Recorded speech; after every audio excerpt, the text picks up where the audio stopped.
ભાવનગરમાં ભૂકંપનો આંચકો અનુભવાયો છે। 3.2ની તીવ્રતાનો આંચકો અનુભવાતા ફફડાટ ફેલાયો હતો।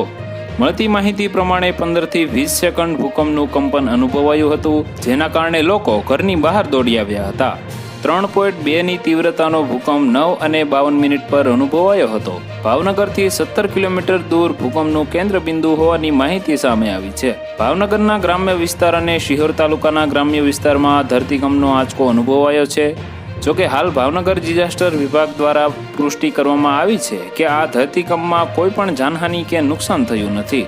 ઘોઘા તાલુકાના સાણોદર, કુકડ, ગોરિયાળી, કંટાળા, ભાખલ, લાકડિયા, નવાગામ, બાડી, પડવા, ભંડારિયા સહિતના ગ્રામ્ય વિસ્તારોમાં રાત્રિના 9:52 3.2ની તીવ્રતાનો ભૂકંપનો હળવો આંચકો અનુભવાયો હતો।